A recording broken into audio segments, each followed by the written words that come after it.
මිත්‍රවරුනි සහෝදරවරුනි මේ විවරණය ඇතුලේ ඔයාලට අහන්න ලැබෙන දේවල් නිකම්ම හිතලු හරි නිකරුණේ බියවැදීම් හරි නෙවෙයි. මේක ඇවිල්ලා ලේඛනගත කරපු සැබෑ කරුණු එක්ක කරන දේශපාලන ගණන් බැලීමක්. මේ සැබෑ කරුණු ප්‍රධාන පෙළේ මාධ්‍ය දේශපාලන සංස්ථාපිතය වගේම ජර්මන් පාර්ලිමේන්තුවේ බුන්ඩස්ටෑග් එකේ ඉන්න හැම පක්ෂයක්ම පාහේ එකතු වෙලා සාමාන්‍යකරණය කරන්න සාධාරණීකරණය කරන්න නැත්නම් සමරන්න කුමන්ත්‍රණය කරමින් ඉන්නේ. තත්ත්වය මේකයි. ජර්මනිය නැවත වතාවක් අවි ආයුධ වලින් සන්නද්ධ වෙමින් ඉන්නේ. ඒක නිකන් නමට විතරක් කරන නැත්නම් ආරක්ෂාවට විතරක් කරන දෙයක් නෙවෙයි. ඇඩොල්ෆ් හිට්ලර් මුළු යුරෝපියම යටත් කරගෙන කෝටි ප්‍රකෝටි ගණන් මනුෂ්‍ය ජීවිත විනාශ කරන්න තමන්ගේ වෙහෙමැක් කියන නාසි මිලිටරි හමුදාව ලෑස්ති කරපු කාලට පස්සේ ජර්මනිය මෙච්චර විශාල මට්ටමකින් ආයුධ ගබඩා පුරව ගන්න පළවෙනි වතාව මේක. මේ විවරණය කරන්නේ අන්නේ මිලිටරිකරණ පාර කොයි පැත්තටද වැටලා තියෙන්නේ කියන එක ගැන. මොකද ජර්මනි ඉතිහාසය අපිට ඒක දැනටමත් දෙපාරක්ම ඔප්පු කරලා පෙන්නලා ඉවරයි. අද ජර්මනිය ඇතුලේ මොකද්ද වෙන්නේ කියලා තේරුම් ගන්න නම් අපි කතාව පටන් ගන්න ඕනේ 2022කින්වත් 2014න්වත් එහෙම නැත්නම් 1989න්වත් නෙවෙයි. ඓතිහාසික බලවේගයක් විදියට ජර්මන් අධිරාජ්‍යවාදයේ ඇතුලේ තියෙන ගැඹුරු දේශපාලන තර්කණය.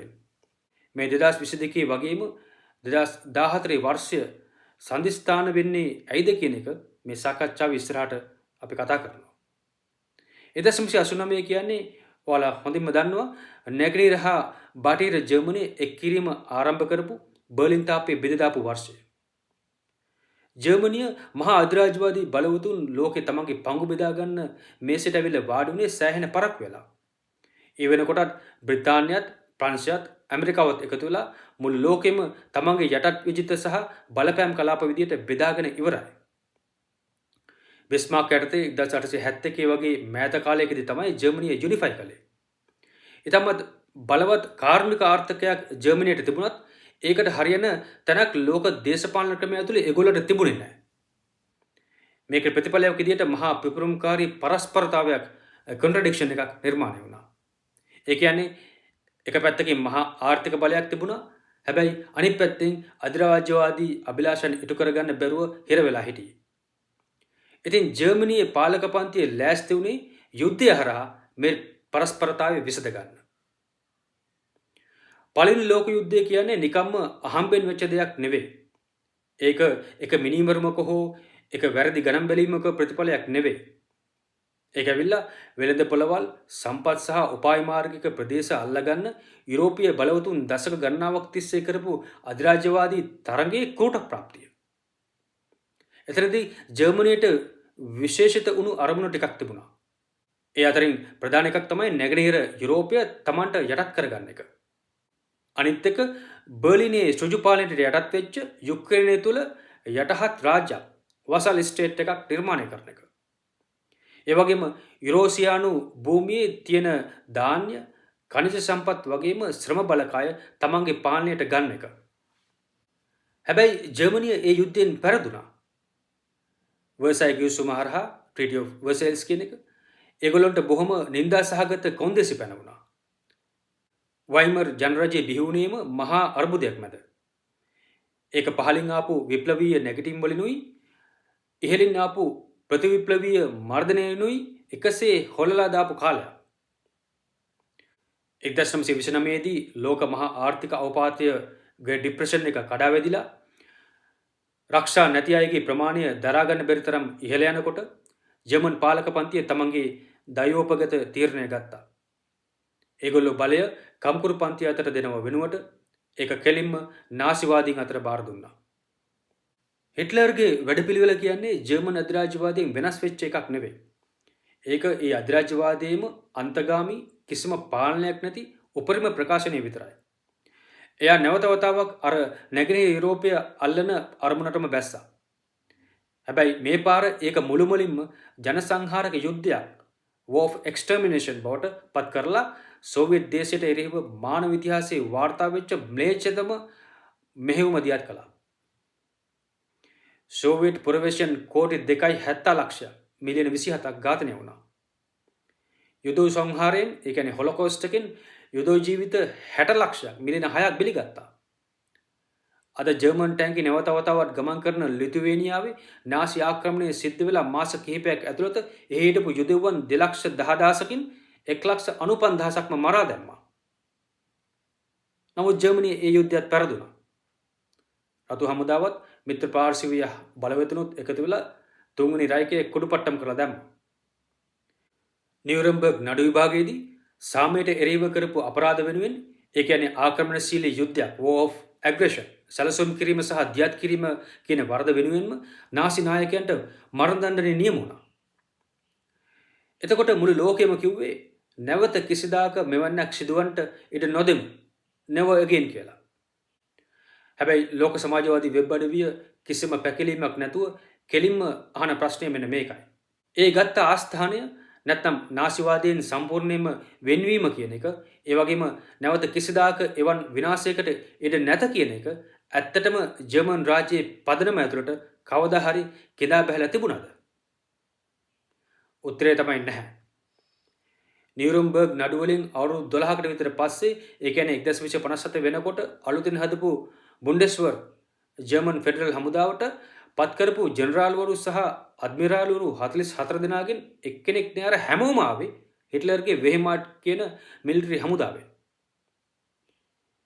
ඒගොල්ලන්ගේ බහුතරයක්ම හිටියේ ප්‍රධාන හමුදා කාර්ය මණ්ඩලය, ඒ කියන්නේ ජෙනරල් ස්ටාෆ් කියන එකේ.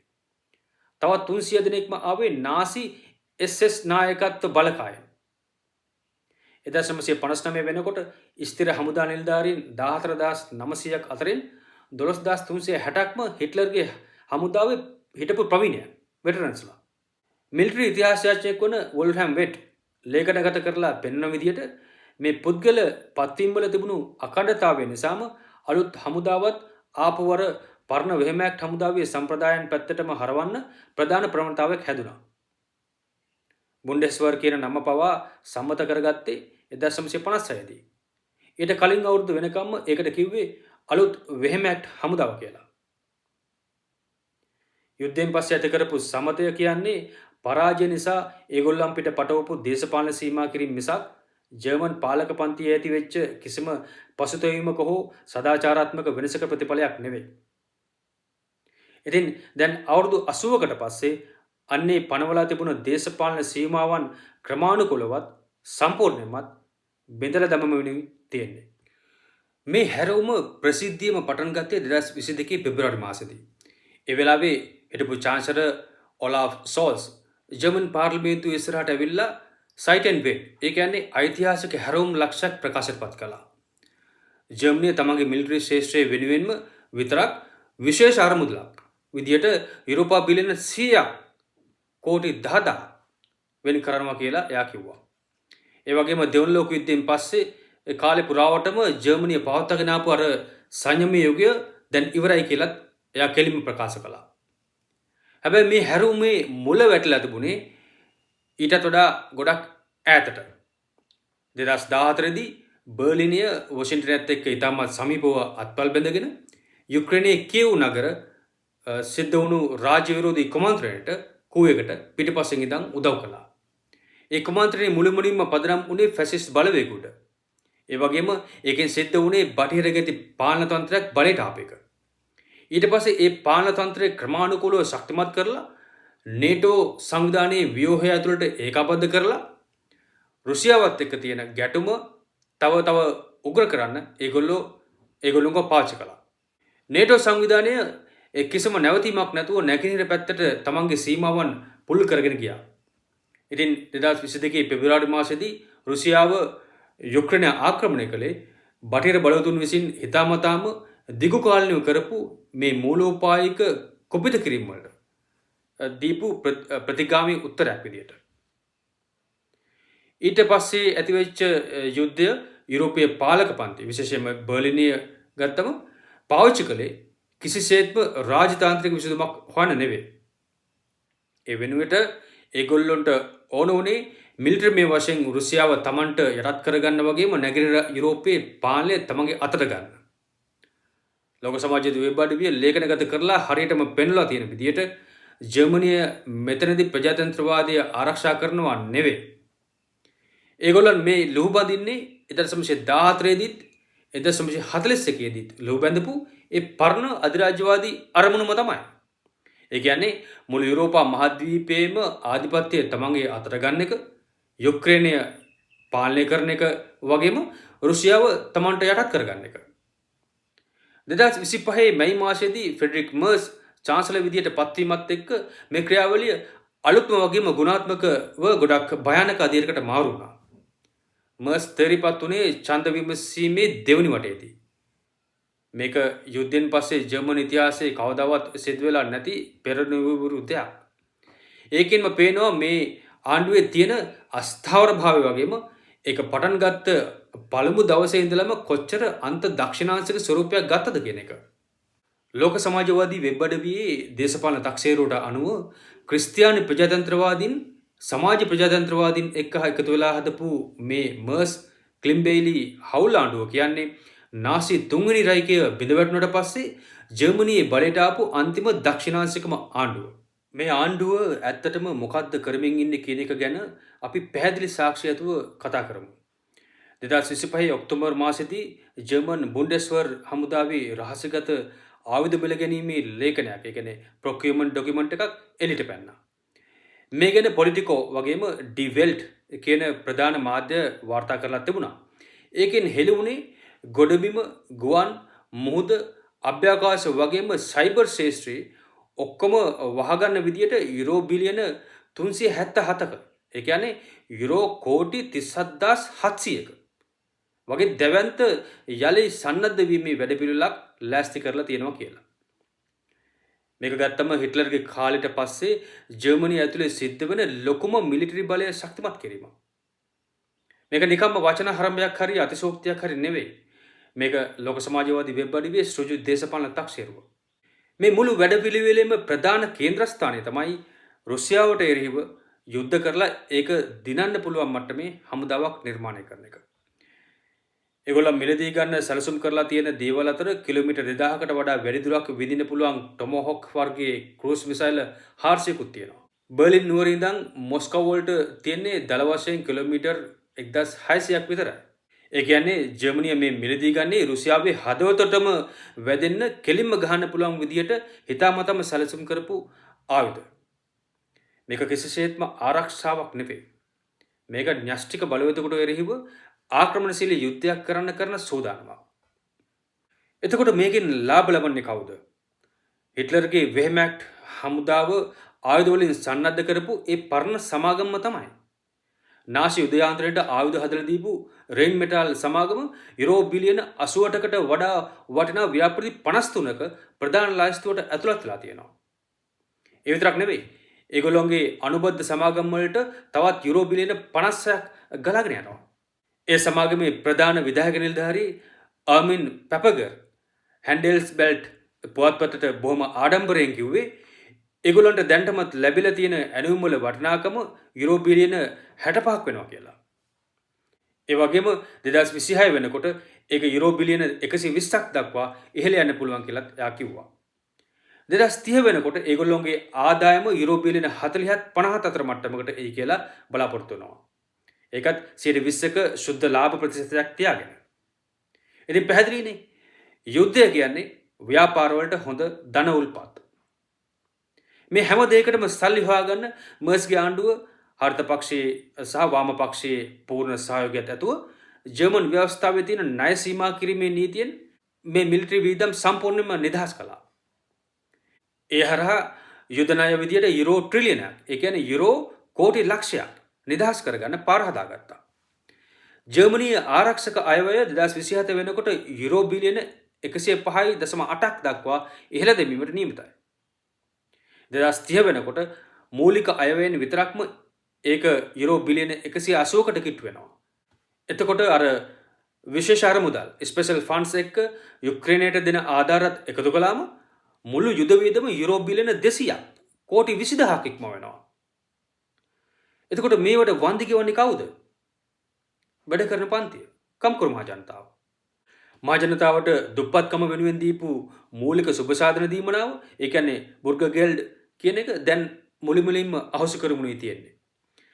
ජර්මනිය ඇතුලේ ව්‍යවස්ථාපිත සෞඛ්‍ය රක්ෂණ ක්‍රමයක් හඳුන්වා දුන්නට පස්සේ පොදු සෞඛ්‍ය ශේෂ්ත්‍රයට එරෙහිව කරන බිහිසුණුම ප්‍රහාරය දියත් කරමින් සෞඛ්‍ය වේදම් දරුණු ලෙස කපහරිනවා.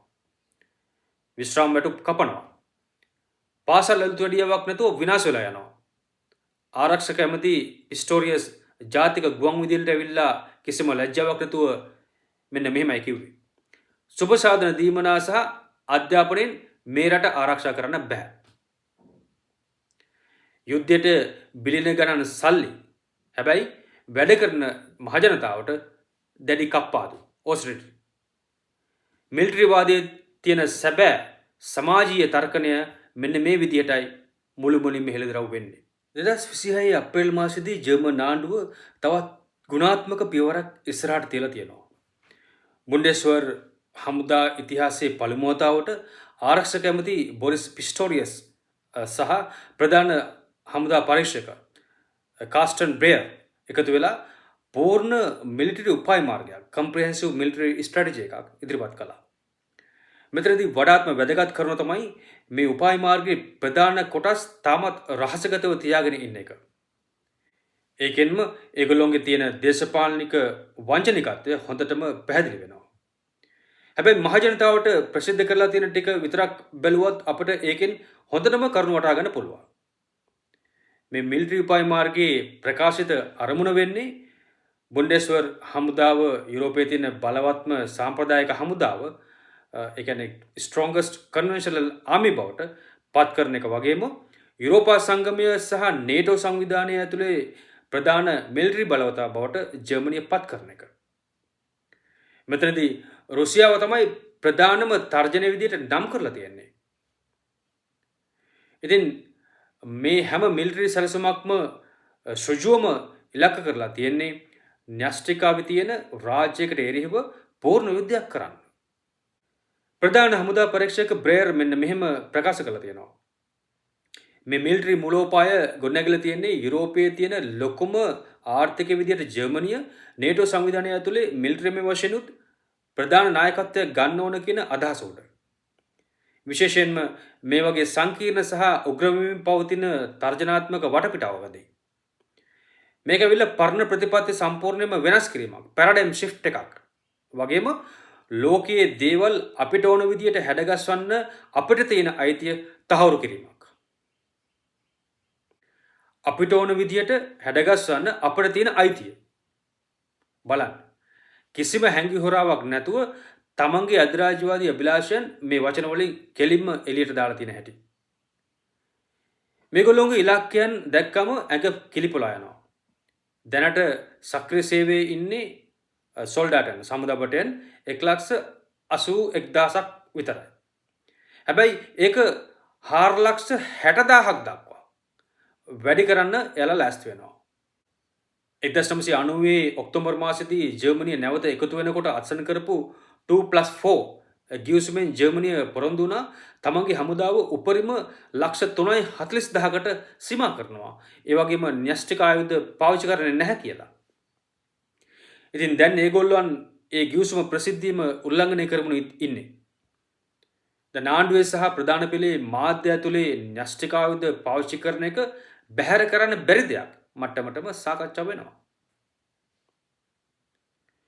හමුදාවට මෙච්චර සෙනගක් හොයාගන්න ඒගොල්ලොන් අනිවාර්ය හමුදා සේවය කියන්නේ කන්ස්ක්‍රිප්ෂන් එක ආපහු හඳුනා දෙමුණුයි තියෙන්නේ. 2025 නොවැම්බර් මාසයේදී අලුත් මිලිටරි සේවා නීතියක් සම්මත කරගත්තා. ඒකෙන් හැම තරුණයෙක්ම අනිවාර්යයෙන්ම හමුදාවේ ලියාපදිංචි වෙන්න ඕන. බ්‍රෙයර් කෙලින්ම කියලා තිබුණේ මුළු තරුණ පරම්පරාවම එක වයස් කණ්ඩායමක් නැර හමුදා සේවයට බඳව ගන්න ඕනේ කියලා. අභ්‍යන්තර කටයුතු ඇමති ඇලෙක්සැන්ඩර් ඩ්‍රොබින්ට් ඉල්ලීමක් කළා මේ යුද සූදානම කියන එක පාසල් විෂය මාලාවටම ඇතුළත් කරන්න ඕනේ කියලා. ඒ කියන්නේ ජර්මන් දරුවන්ට පාසලේදී පීරියඩ් දෙකක් පුරාවටම යුද කාලින තත්ත්වයන්ට ලෑස්ති වෙන්නේ කොහොමද කියලා උගන්වන්න ඕනේ කියලා. විශ්වවිද්‍යාල පාසල් වගේම මුළු සිවිල් යටතල පහසුකම් පද්ධතියම දැන් හරවමින් තියෙන්නේ ආරක්ෂක ඇමති පිස්ටෝරියස් කෙලින්ම කියන පූර්ණ ආරක්ෂක සූදානම ටෝටල් ඩිෆෙන්ස් පැත්තට. කලින් වහලා දාලා තිබුණු මිලිටරි කඳුරු වගේම මධ්‍යස්ථාන 187ක් ආපසු සක්‍රිය කරලා විවෘත කරනවා. සිවිල් ගුවන් ගමන් මධ්‍යස්ථානයක් කරන්න යෝජනා කරලා තිබුණ පරණ බර්ලින් ටෙගල් ගුවන් තොටුපළත් දැන් මිලිටරි වැඩවලට විතරක්ම වෙන් කරගෙන යනවා. පාරවල්, පාලම්, දුම්රිය මාර්ග, වරායන් වගේම බලශක්ති පද්ධතීන් අලුතින් හදන්නේ මහජනතාවගේ ප්‍රයෝජනට නෙවෙයි. යුරෝපය පුරා හමුදා බටයන් සහ යුද ආයුධ ඉතාමත් වේගෙන් එහා මෙහා ප්‍රවාහනය කරන විතරයි. 2025 මැයි මාසෙදී ඒ කියන්නේ නාසි පාලනය පරාජය කළා හරියටම අවුරුදු 80ක් පිරෙනකොට චාන්සලර් මර්ස් ලිතුවේනියාවේ විලිනියස් නුවරට ගිහින් හිටගත්තා. ඒ ගියේ දෙවන ලෝක යුද්ධයෙන් පස්සේ පළමු වතාවට ජර්මන් සටන්කාමී හමුදාවක් ස්ථිරවම පිටරටක රඳවන්න ගත්ත තීරණය සමරන්න. ඒ තමයි රුසියානු සීමාව අයිනෙම ලෙපඩ් ටැංකි කාලතුවක්කු එක්ක ප්‍රහාරක ජෙට් යානාවලින් සන්නද්ධ කරලා රඳවපු පැන්සර් බ්‍රිගේඩ් 45. කොහොමද මේක ස්ථානගත කරන්නේ? 1941දී නාසි SS මිනිමරු කල්ලෙත් එහි හිටපු දේශීය පාවා දෙන්නොත් එකතු වෙලා යුදෙවන් 1,95,000ක් අමුමුවේ මරා දාපු ඒ ලිතුවේනියානු භූමිය උඩදිමයි. මේ කරන දේවල් වල තියෙන සංකේතාත්මක භාවය කිසිසේත්ම අහඹයක් නෙවෙයි. ඉතිහාසය විසින් ඇති කරපු අර වැදගත් බැඳීම බිඳලා දමන එක තමයි දැන් ඒගොල්ලොන්ගේ නිල දේශපාලන ප්‍රතිපත්ති බවට පත් වෙලා තියෙන්නේ. මේ මිලිටරිමය උත්සන්න කිරීම ජර්මනිය ඇතුලේ සිද්ධ වෙන අභ්‍යන්තර දේශපාලන පරිවර්තනයෙන් කවදාවත් වෙන් කරලා බලන්න බෑ. මේ වර්ධනයන්ගේ ප්‍රධානම එක තමයි ෆැසිස්ට්වාදයේ නැගීම. ෆැසිස්ට්වාදය කියන්නේ මේ තත්ත්වය උඩ නිකම්ම පාවි තියෙන හොල්මනක් නෙවෙයි. ඒක රාජව්‍යුහය ඇතුළෙන්ම බොහොම සක්‍රියව පැසවෙමුණුයි තියෙන්නේ. Alternative for Germany නැත්නම් AFD පක්ෂය කියන්නේ අන්ත දක්ෂිණාංශික ෆැසිස්ට් පක්ෂයක්. නාසි තුන්වෙනි රයිකය බෙදවැටුවට පස්සේ පළමු වතාවට ජර්මනියේ ප්‍රාදේශීය මැතිවරණවලදී ලොකුම පක්ෂ බවට පත් වෙන්න මේගොල්ලන්ට පුළුවන් වුණා. ඒ කියන්නේ 2024 දී සැක්ෂනි සහ තුරින්ජියා ප්‍රාන්තවලින් 30%කට වඩා දිනා ගන්න යාලට පුළුවන් වුණා. 2025 පෙබ්‍රුවාරි මාසෙදී තිබුණු ෆෙඩරල් මැතිවරණයෙන් මුළු රටෙන් දෙවනි තැනට ආවෙත් මේගොල්ලෝගේ පක්ෂය. මැතිවරණ ප්‍රචාරක කටයුතු සිද්ධ වෙන අතරතුර චාන්සලර් මර්ස් අර AFD පක්ෂයත් එක්ක කිසිම දේශපාලන ගනුදෙනුවක් කරන්නේ නැහැ කියලා කාලෙකින් දැන් පවත්වාගෙන ආපු සීමා පවුර සම්පූර්ණයෙන් බෙදලා දාලා ඊටමත් අමානුෂික සරණාගත විරෝධී ප්‍රතිපත්තියක් සම්මත කරගන්න ඒගොල්ලොන් එක්ක එකතු වෙලා පාර්ලිමේන්තු බහුතරයක් හැදුවා. ඒ හරහා එයා ප්‍රසිද්ධියම ලෝකෙට පෙන්නුවා තමන්ගේ ක්‍රිස්තියානි ප්‍රජාතන්ත්‍රවාදී සංගමයට CDU කියන එකට මේ ෆැසිස්ට්වාදීන් එක්ක එකතු වෙලා රට පාලනය කරන්න කිසිම අකමැත්තක් නැහැ කියන එක. ඉතින් දැන් මෙස්ගේ ආණ්ඩුව ක්‍රියාත්මක කරමින් ඉන්නේ AFD පක්ෂයේ වැඩපිළිවෙලේ තියෙන ප්‍රධානම කරුණු ටික. ඒ කියන්නේ මහා පරිමාණයෙන් සරණාගතයන් රටින් පිටුවහල් කිරීම, mass deportations, සුබසාධක කප්පාදුව, මිලිටරි කරන වගේම මුළු මහත් සමාජයේම දරුණු විනාශයකට ඇද දැමීම. ජර්මනියේ සමාජවාදී සමානතා පක්ෂයේ ජාතික ලේකම් ක්‍රිස්ටොෆ් වැන්රියර් 2026 මැයි දින රැළියේදී මේ ගැන බොහොම පැහැදිලිව මෙන්න මෙහෙම ප්‍රකාශ කළා. ෆැසිස්ට් AFD පක්ෂය මිලිටරිවාදී තනුව ලියනකොට ජර්මනියේ සමාජ ප්‍රජාතන්ත්‍රවාදී පක්ෂය ඒ කියන්නේ SPD එක කිසිම ලේකඳුලක අදහසක් නැතුව ඊටමත් සාහසික විදියට මේ යලි සන්නද්ධ වීම සංවිධානය කරනවා. කලින් සමවාදීන් ඒ පැසිෆිස්ට්ලා විදියට පෙනී හිටපු හරිත පක්ෂයේ අය ග්‍රීන්ස්ලා දැන් ඉන්න බිහිසුණුම යුදකාමින් බවට පත්වලා ඉවරයි. මේ වෙනකොට ඒ කියන්නේ 2026 මැයි මාසයේ වෙනකොට මර්ස්ගේ ආණ්ඩුව කෙරෙහි ජනතාවගේ තියෙන පැහැදීම ඓතිහාසිකවම පහළ මට්ටමකට කඩවැටලා තියෙන්නේ. පෝසා ඉන්ස්ටිටියුට් කියන ආයතනය කරපු මත විමසුමකට අනුව මර්ස්ගේ වැඩ කටයුතු ගැන සතුටු වෙන්නේ මුළු ජනගහනයේ 13%ක් විතරයි. 87%ක්ම මේ ආණ්ඩුව දකින්නේ ශ්‍රණාත්මක විදියට. අවුරුදු 18ත් 29ත් අතර ඉන්න තරුණයන් වැඩ කරන ජනතාව වගේම ස්වයං රැකියාවල නියුතු අය අතරින් 95%ක්ම ඉන්නේ මේ පාලනය ගැන දැඩි කලකිරීමකින් සහ අප්‍රසාදයකින්. හැබැයි එහෙමයි කියලා මේ ආණ්ඩුව තමන්ගේ ගමන නවත්වන්නේ නැහැ. ඒගොල්ලන් දිගටම ඉස්සරහටම යන්නේ.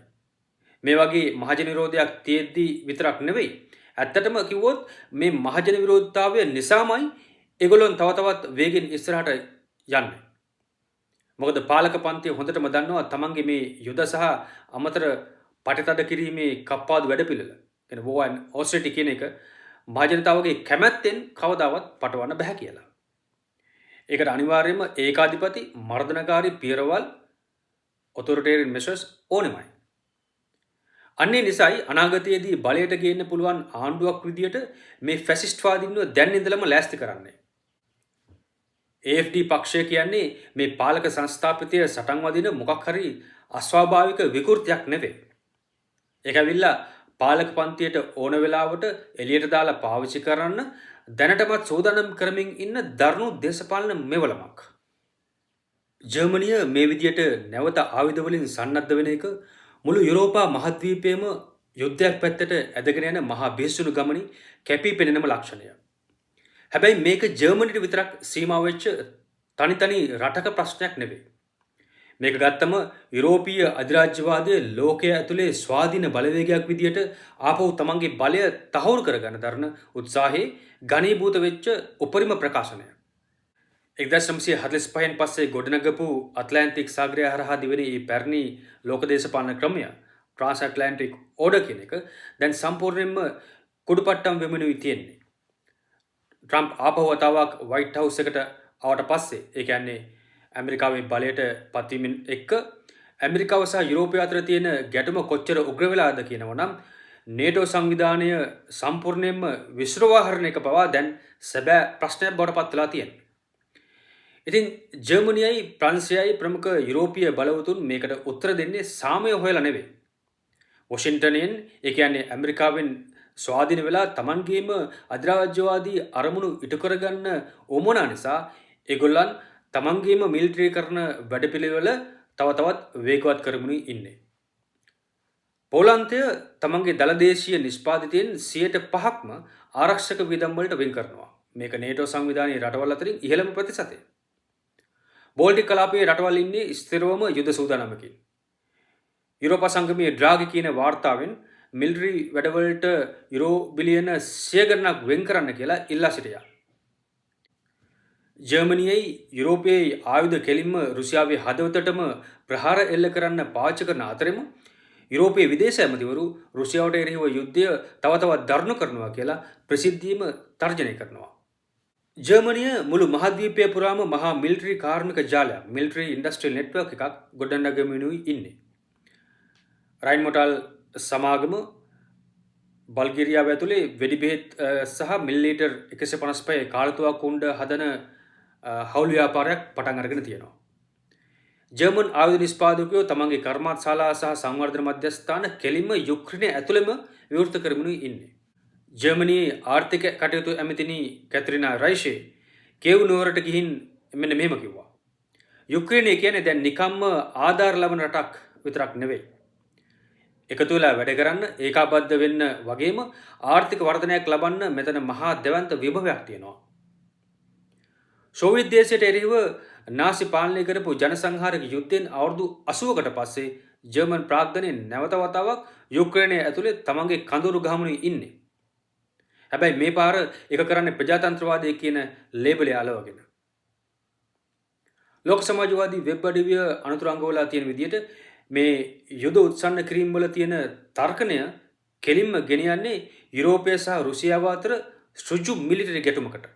ඒ කියන්නේ 1939 ඉඳලා 1945 දක්වා පැවති දෙවන ලෝක යුද්ධයේ විනාශය පවා ඉතාමත් සෘදේ බවට පත් කරන මට්ටමේ න්‍යෂ්ටික බලතුන් අතර සිද්ධ වෙන්න යන මහා විනාශකාරී යුද්ධයකට. හැබැයි මේක නැගෙනහිර යුරෝපයට විතරක් සීමා වෙච්ච දෙයක් නෙවෙයි. බර්ලිනය තමන්ගේ යුද නැව් ඒ කියන්නේ ෆුල්ඩා බිම් බෝම්බ හරන නැව සහ මොසෙල් නැව මධ්‍යදරණී මුහුද පැත්තට යවලා තියෙනවා. ඒගොල්ලන් ලෑස්ති වෙන්නේ හෝමුස් සමුද්‍ර සංධිය අවට මිලිටරි මෙහෙයුම් වලට බහින්න. ඇමරිකාව සහ ඊශ්‍රායලය එකතු වෙලා ඉරානයට විරුද්ධව කරන යුද්ධයට පූර්ණ සහයෝගය දෙන ගමන් මැදපෙරදිග කලාපය ආපහු බෙදා ගැනීමේදී තමන්ගේ පංගුව කඩා ගන්න ජර්මනිය දැන් මැදපෙරදිග ඇතුළෙත් බොහොම සක්‍රිය චරිතයක් බවට පත්වෙමිනුයි ඉන්නේ. ක්‍රිස්ටෝෆ් වැන්රියර් මේ මැයි මාසෙදී ප්‍රකාශ කරපු විදිහට ජර්මන් අධිරාජ්‍යවාදය දැන් ලෝක ආධිපත්‍ය සඳහා තමන්ගේ තුන්වැනි මෙහෙයුම දියත් කරලා තියෙන්නේ. ඒගොල්ලන් මේ ලිහු බඳින්නේ 1914 දී සහ 1941 දී ලිහු බැඳපු ඒ පරණ අරමුණුම තමයි. ඒ කියන්නේ අමුද්‍රව්‍ය, වෙළඳ පොළවල්, ශ්‍රම බලකාය වගේම උපාය මාර්ග ආධිපත්‍ය අත්පත් කර ගැනීම. මුළු දේශපාලන පන්තියම දැන් එක මිටකට එකතු වෙලා ඉන්නේ. මුළු ජර්මන් පාර්ලිමේන්තුවම ඇතුලේ මේ යුද්ධයට විරුද්ධව එකම එක විරුද්ධතාවයක්වත් නැහැ. තමන්ව සාමය සඳහා වන පක්ෂයක් කියලා පෙන්වන්න හදපු ලෙෆ්ට් පාර්ටි එක පවා ජර්මන් පාර්ලිමේන්තුවේ ඉහළ මන්ත්‍රී මණ්ඩලය වන බොන්ඩස්ට්‍රාට් එක ඇතුළේදී යුරෝ ට්‍රිලියන එකක, ඒ කියන්නේ යුරෝ කෝටි ලක්ෂයක යුද ණය වලට පක්ෂව ඡන්දය දුන්නා. මර්සෝ ඉතාමත් ඉක්මනින් චාන්සලර් පුටුවට ගේන්න පාර කැපුවෙත් ඒගොල්ලම තමයි. ඒ විතරක් නෙවෙයි. ඇමරිකාව සහ ඊශ්‍රායලය එකතු වෙලා ඉරානයට එරෙහිව යුද්ධය පටන් ගත්ත වෙලාවේ වාමපක්ෂයේ නායක යාන් වැන් ආකන් ඉරාන නායකත්ව ඝාතනය කිරීම සමරමින් කිව්වේ ඒගොල්ලොන් අපායම පිච්චිලා යන්න ඕන කියලා. ජර්මනියේ නිල දේශපාලන ව්‍යුහය ඇතුලේ යුද්ධයට එරෙහිව තියෙන සෑම ආකාරයකම ආයතනික විරුද්ධතාවයක් මුළුමනින්ම කඩවැටලා තියෙනවා කියන එකයි මේකෙන් හොඳටම පැහැදිලි වෙන්නේ. අපි ජර්මනිය සම්බන්ධ මේ සාකච්ඡාව අවසන් කරන්න ඕන ඓතිහාසික ගණන් බැලීමක් එක්ක. ජර්මනියේ සමාජවාදී සමානතා පක්ෂයේ ප්‍රධාන ලේකම් ක්‍රිස්ටොෆ් රැන්ඩියර් 2026 මැයි දින කතාව පටන් ගත්තේ මෙන්න මේ වචන වලින්. මම ඔයාලට බර්ලින් නුවර ඉඳන් විප්ලවීය මැයි දින සුබ පැතුම් ගෙනෙනවා. බර්ලිනය කියන්නේ බෝම්බවල බර මහා විනාශයන් ගැන හොඳටම අත්දැකපු, ඒ වගේම නාසි ජනසංහාරක යුද්ධය උපත ලැබපු නගරය. දෙවන ලෝක යුද්ධයේදී මනුෂ්‍ය ජීවිත කෝටි 7ක් මිලියන 70ක් බිලිගත්තා. මුළු යුරෝපයේම නැටපුන් ගොඩක් බවට පත් වුණා. අන්නේ වෙලාවේ මුළු ලෝකෙම වැඩ කරන ජනතාව එකතු වෙලා ප්‍රතිඥා දුන්නා නැවත කිසිදාක යුද්ධයක් එපා. නැවත කිසිදාක ෆැසිස්ට්වාදයක් එපා කියලා. හැබැයි අන්නේ දිවුරුම ඒ ප්‍රතිඥාව තමයි දැන් ක්‍රමානුකූලව බිඳලා දමමින් තියෙන්නේ. ඒක කරන්නේ වෙන කවුරුවත් නෙවෙයි. 1914 දී සහ 1939 දී ඒ විනාශයන් ගෙනාපු ඒ පරණ පාලක පන්තියමයි, ඒ මහා සමාගම්මයි, ඒ පරණ රාජ්‍ය උපකරණයමයි, ඒ වගේම ඒ පරණ අධිරාජ්‍යවාදී උවමනාවන්මයි. ලෝක සමාජවාදී වෙබ් අඩවිය මේක ඉතාමත් නිවැරදිව පෙන්වා දෙනවා. ජර්මන් අධිරාජ්‍යවාදයේ තමන් ලැබපු මහා බිහිසුණු පරාජයන් දෙකෙන් ගෙන තියෙන එකම නිගමනය තමයි අලුත් වටපිටාවන් යටතේ තමන්ගේ ලෝක උමනාවන් ආපහු මිලිටරි බලයෙන්, ඒ කියන්නේ ආයුධ බලයෙන් බලහත්කාරයෙන් තහවුරු කරගන්නම ඕනේ කියන එක. ඉතින් ඒගොල්ලොන් ඒක දැන්ම ක්‍රියාත්මක කරමින් ඉන්නේ. ඒ වියුක්ත නොපෙනෙන අනාගතයක නෙවෙයි, දැන් මේ වෙලාවමයි. ජර්මන් බොන්ඩෙස්වර් හමුදාවේ මිලිටරි උපාය මාර්ගයට අනුව රුසියාවට එරෙහිව පූර්ණ යුද සූදානම සම්පූර්ණ කරන්න ඉලක්ක කරලා තියෙන අවුරුද්ද තමයි 2029. ඒගොල්ලෝගේ ආයුධ මිලදී ගැනීමේ වැඩපිළිවෙල 2035 දක්වාත් ඊට එහාටත් සැලසුම් කරලා ඉවරයි. අනිවාර්ය හමුදා සේවය ලෑස්ති කරමිනුයි තියෙන්නේ. පාසල් මිලිටරිකරණය කරමිනුයි තියෙන්නේ. මුළු රටේම යුද ආර්ථිකයක් ගොඩනගමිනුයි තියෙන්නේ. ඒ වගේම ෆැසිස්ට් බලවේග රාජ්‍ය ව්‍යුහය ඇතුළටම ඒකාබද්ධ කරමිනුයි තියෙන්නේ. මේව නිකම් බයට කෑ ගහන හිස්ටීරියාකාරී කතා නෙවෙයි. මේ හැම කරුණක්ම ලේඛනගත කරපු සාක්ෂි සහිත ජර්මන් ආණ්ඩුවේ නිලධාරීන් විසින්ම ප්‍රසිද්ධියේ ප්‍රකාශ කරපු සැබෑ කරුණු. ඉතින් දැන් ප්‍රශ්නේ තියෙන්නේ මේ අනතුර ඇත්තක්ද නැත්තක්ද කියන එක උඩ නෙවෙයි. ප්‍රශ්නේ තමයි මේ මහා විනාශයට විරුද්ධව වැඩ කරන පන්ති විදියට අපි දැන් මොකද්ද කරන්න ඕනේ කියන එක. මේ පාලක පන්තිවල යුද සූදානමට එරෙහිව තියෙන දේශපාලන වැඩපිළිවෙල කියන අවසාන කරුණ ගැන අපි මේ ਵਿਚාරයේදී කෙටියෙන් සඳහන් කරගනිමු. මේ යුද අනතුර නතර කරන්න පුළුවන් දේශපාලන නායකත්වයේ තියෙන අර්බුදය ගැන වඩා දීර්ඝව කතා කරන්න ඕනමයි. හැබැයි ලෝක සමාජවාදී වෙබ් අඩවිය සහ හතරවෙනි ජාත්‍යන්තරයේ ජාත්‍යන්තර කමිටුව ඉදිරිපත් කරන ප්‍රධානම නිගමනය අපි මෙතනදී පැහැදිලිවම කියන්න ඕන.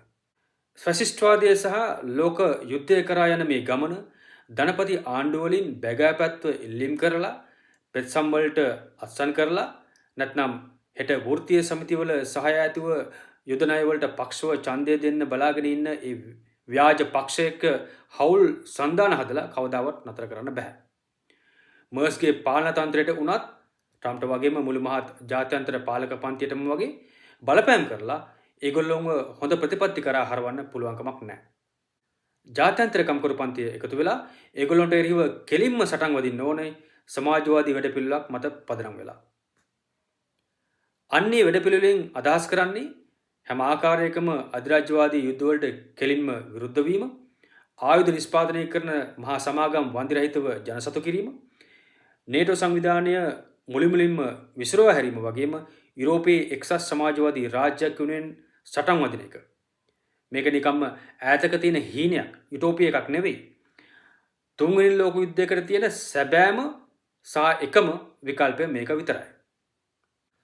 මුළුමහත් සමාජීය ධනයම නිෂ්පාදනය කරන්නේ කම්කරු පන්තිය.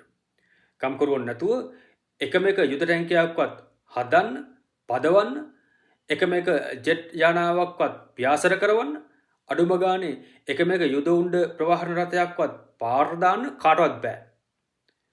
මත විමසුම් වලින් පවා ඔප්පු වෙලා තියෙන විදිහට ජර්මනියේ ඉන්න බහුතරයක් මහජනතාව මේ යුදවාදී ගමන සම්පූර්ණයෙන්ම ප්‍රතික්ෂේප කරනවා. ඉතින් මෙතනදී අඩුපාඩුව තියෙන්නේ විරුද්ධත්වයේ නෙවෙයි. අඩුපාඩුව තියෙන්නේ අන්නේ විරුද්ධත්වයට සවිඥානික, සංවිධානාත්මක සහ ජාත්‍යන්තර ස්වරූපයක් දෙන්න පුළුවන් විප්ලවවාදී නායකත්වයේ සහ සමාජවාදී වැඩපිළිවෙලේ. ජර්මනියේ සමාජවාදී සමන්තා පක්ෂය සහ හතරවෙනි ජාත්‍යන්තර කමිටුව ICF එක එකතු වෙලා ගොඩනගන්න සටන් කරන්නේ අන්නේ නායකත්වය. මේ මිලිටරි කරන ව්‍යාපාරයට විරුද්ධව ලංකාවෙත් මේ කලාපයේත් කම්කරුව තමන්ගේ දේශපාලන ආස්ථානය ගන්න ඕන. ඒ හරහා ජර්මනියෙත් යුරෝපයේත් කම්කරු පන්තිය එක්ක අපි සහෝදරත්වය ගොඩනගා ගන්නවා. ඒ විතරක් නෙමෙයි. ජර්මනියේ මේ ඓතිහාසික අත්දැකීමත් දැන් එහෙ වෙමින් තියෙන්නේ මොකද්ද කියන එකත් ලංකාවෙත් මේ කලාපයේත් අපට විශාල හදිසි වගේම සෘජු අනුතරංගීමක් කරනවා.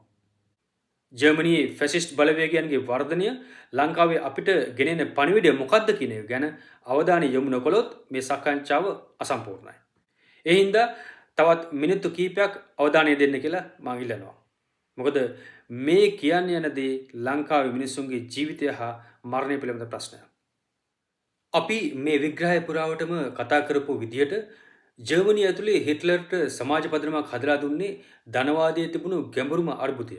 ඒ කියන්නේ මහා ආර්ථික අවපාතය, මහා පරිමාණයේ රක්ෂා නැතිවීම, ඒ වගේම සමාජ ප්‍රජාතන්ත්‍රවාදීන්ට වගේම කොමියුනිස්ට්වාදීන්ට මේකෙන් ගැලවෙන්න කිසිම විප්ලවීය මාවතක් පෙන්වන්න බැරි වෙච්ච එක. සුළුදනේශ්වරය, අන්තාසරණ වෙච්ච මැදපන්තිය, අතරමං වෙච්ච තරුණ පරම්පරාව වගේම අසරණ වෙච්ච ගොවි ජනතාව. මෙන්න මේ සමාජ තීරවල ඉන්න අය තමයි නාසිවාදීන් තමන්ගේ පැත්තට එකතු කරගත්තේ. ඒකට ඒගොල්ලොන් පාවිච්චි කළේ ජාතිකවාදී උන්මාදය, යුද විරෝධය, ඒ කියන්නේ ඇන්ටිසෙමිටිසම්, මාක්ස්වාදී විරෝධය, ඇන්ටිමාක්සිසම්, ඒ වගේම රට නැවත උපද්දනවා කියන ව්‍යාජ පොරොන්දු කවලම් කරපු ප්‍රයෝගකාරී දේශපාලන අලංකාර වාක්‍ය රෙටරික්. අද ලංකාව ඇතුලේ ගත්තොත් JVP එකේ සමාජ පදනම, ඒ කියන්නේ නාගරික මැදපන්තිය, අරගලේ කොඳුනාරටිය වෙච්ච ශිෂ්‍යයන් වගේම තරුණ පිරිස, වෙනසක් බලාපොරොත්තුවෙන් ඡන්දය දීපු උතුරෙත් දකුණෙත් ගම්බද දුප්පත් ජනතාව ඊටමත් වේගෙන් කලකිරීමට පත් වෙමිනුයි ඉන්නේ. ජාත්‍යන්තර මූල්‍ය අරමුදලේ අමතර පරිතද කිරීම නිසා මිනිසුන්ගේ ජීවන මට්ටම සම්පූර්ණයෙන්ම විනාශ වෙලා යනවා. පෞද්ගලිකරණය ඊටමත් වේගෙන් ඉස්සරහට යනවා. තරුණ පරම්පරාවට ආරක්ෂා නැතිවීමේ ප්‍රශ්නයට වගේම කඩාවැටෙන රාජ්‍යාංශයට මුහුණ දෙන්න වෙලා තියෙනවා. හැබැයි මේ පාලක සංස්ථාපිතින් ඒකට කිසිම විසඳුමක් ලැබෙන්නේ නැහැ. UNP එක, ශ්‍රී ලංකා නිදහස් පක්ෂය, ශ්‍රී ලංකා පොදු ජන පෙරමුණ, සජබ, ඒ වගේම JVP එක පවා මේ හැම පක්ෂයක්ම ලෑස්ති වෙලා ඉන්නේ ලංකාවේ ධනවාදයේ තියෙන මේ අර්බුදයේ බර වැඩ කරන පන්තිය පිටම පටවන්න. මේ වගේ ගාමක බලවේගයක්, ඩයිනමික් එකක් කොයි පැත්තටද ගමන් කරන්න කියලා බලන්න අපිට 1930 ගණන් වල ජර්මනියේ තරම් ආපස්සට යන්න ඕනේ නැහැ. අපිට පුළුවන් අද තියෙන ජර්මනිය දිහාම බලන්න. අන්ත දක්ෂිණාංශික ෆැසිස්ට් පක්ෂයක් වන AFD පක්ෂය ජර්මන් පාර්ලිමේන්තුවේ දෙවනි ලොකුම පක්ෂය බවට පත්ලා තියෙනවා. ඒ වගේම නැගෙනහිර ප්‍රාන්තවලට අයිති සැක්ෂනි වගේම තුරින්ජියා ප්‍රාන්තවලින් 30%කට වඩා ඡන්ද දිනා ගන්නත් ඒගොල්ලන්ට පුළුවන් වුණා. මේ පක්ෂ මේ විදියට වැඩුණේ ජර්මන් ජනතාව උපතින්ම ෆැසිස්ට්වාදීන් වෙච්ච නිසා නෙවෙයි. ඒ වෙනුවට SPD පක්ෂය දශක ගණනාවක් තිස්සේ කරපු සමාජ ප්‍රජාතන්ත්‍රවාදී පාවාදීම්, එක පිට එක බලයට ආපු හවුල් ආණ්ඩුව විසින් පටවපු අමතර පටිතඩ කිරීම, නැගෙනහිර කලාපයේ කර්මාන්ත විනාශ කරලා දැමීම, ඒ කියන්නේ ඩීඉන්ඩස්ට්‍රියලයිසේෂන් එක. ඒ වගේම නිල දේශපාලනය ඇතුලේ වැඩ කරන පන්තියේ උමනාවන්ට තිබුණු ඉඩකඩ සම්පූර්ණයෙන්ම වහලා දැමීම නිසා සමාජවාදී විකල්පයක් නැති මහා දැවැන්ත සමාජීය කෝපයක්, සෝෂල් රේජ් එකක් මිනිසුන්ගේ හිත ඇතුලේ ගොඩ නැගුණා. අන්න ඒකයි මේකට හේතුව. මේ ෆැසිස්ට්වාදී බලවේගයේ වර්ධනයට හේතුව. ලෝක සමාජවාදී වෙබ් අඩවිය ලේඛනගත කරලා තියෙන විදිහට AFD පක්ෂය මේ දේශපාලන ඉඩකඩ තමන්ගේ බලයෙන් අල්ලගත් එකක් නෙවෙයි. ඒගොල්ලොන්ට නිකම්ම බන්දේසික තියලා ඒක පූජා කළේ මේ පාලක සංස්ථාපිතයේ ඉන්න පක්ෂම තමයි. ඒගොල්ලන් කරේ AFD පක්ෂය තමන්ගේ සතුරා විදියට ඇඟිල්ලෙන් පෙන්වන ගමන්ම සරණාගතයන් සුබසාධන කප්පාදු වගේම ජාතිකවාදය පිළිබඳ ඒ ෆැසිස්ට් වැඩපිළිවෙලම තමන්ගේ කරගත් එක. මර්ස් ආණ්ඩුවේ ක්‍රියාත්මක කරමින් ඉන්නේ AFD පක්ෂයේ ප්‍රධානම ප්‍රතිපත්ති ටික. ඒ අතරේ පාලක පන්ති විසින් AFD පක්ෂය අනාගතයේදී බලයට ගේන්න පුළුවන් ආණ්ඩුවක් විදියට ලෑස්ති කරමින් ඉන්නේ. වැඩ කරන පන්තියට එරෙහිව මෙවලමක් විදියට පාවිච්චි කරන්න ෆැසිස්ට් තර්ජනය සාමාන්‍යකරණය කිරීම, ඒක තමන් ඇතුළට උරා ගැනීම, ඇබ්සෝබ් කිරීම, ඒ වගේම හිතාමතාම ඒක වර්ධනය කිරීම කියන මේ ක්‍රියාවලියම තමයි ලංකාවේ කම්කරුවෝ තමන්ගේ රට ඇතුලේ ක්‍රියාත්මක වෙමින් තියෙන කියන එක හොඳින්ම වටහා ගන්න ඕන. JVP ආණ්ඩුව රටේ උතුරු නැගෙනහිරත් ග්‍රාමීයවත් කොළඹ මධ්‍යම පන්තිය විසිනුත් පෝෂණය කරන සිංහල බෞද්ධ අන්තවාදීන් ඉස්සරහ දන ගහනවා. රාජ්‍ය උත්සවවලදී ඒගොල්ලන් රණවිරුවන්ව උත්කර්ෂයට පත් කරනවා. යුද්ධයෙන් මැරුණු අය සිහි කරන දෙමළ අනුස්මරණ උත්සව වලට තහංචි දාලා ඒවා කඩාකප්පල් කරන වර්ගවාදී රංචු වලට ඉඩහසර හදලා දීලා දෙමළ තරුණයන්ට විරුද්ධව ත්‍රස්තවාදයේ වැළැක්වීමේ පනත සහ නීති පාවිච්චි කරනවා. දෙමළ පතපත තහනම් කරනවා. ඊළඟට මව්බිම වෙනුවෙන් තව තවත් කැපකිරීම කරන්න කියලා ආණ්ඩුව වැඩ කරන මිනිසුන්ට කියනවා. මේ එක එක පියවරවල් තනිතනියෙන් ගත්තොත් ඒවා සාධාරණීකරණය කරන්න නැත්නම් ඒවායේ බරපතලකම අඩු කරලා පෙන්වන්න උත්සාහ ගන්නවා. හැබැයි මේ හැමදේම එකට එකතු කරලා අපි ඇස් ඉස්සරහම දිගහැරෙන ජර්මනි අත්දැකීමත් එක්ක සසදලා බැලුවම මවෙන් කෙරෙන්නේ ෆැසිස්ට් බලවේග වලට දළුලාල වැවෙන්න, ශක්තිමත් වෙන්න වගේම අවසානයේදී වැඩ කරන පන්තියේ ස්වාධීන සංවිධාන විනාශ කරලා දමන්න උවමනා කරන දේශපාලන වටපිටාව ක්‍රමානුකූලව සූදානම් කරන එක විතරයි. ඒක අනිවාර්යයෙන්ම හිට්ලර් කෙනෙක් එහෙම නැත්නම් මුසොලිනි කෙනෙක්ගේ ස්වරූපයෙන්ම වෙන්න ඕනේ නැහැ. මොකද ඉතිහාසය එකම ඇඳුම ඇඳගෙන ආපහු රඟපාන්නේ නැහැ. හැබැයි ජාතිවාදී උසිගැන්වීම්, මිලිටරි බලය වගේම කම්කරු පන්තියේ විරුද්ධත්වය ක්‍රමානුකූලව මර්ධනය කිරීම කියන කරුණු එකට එකතු කරපු රාජ්‍යක ස්වරූපයෙන් මේක එන්න පුළුවන්.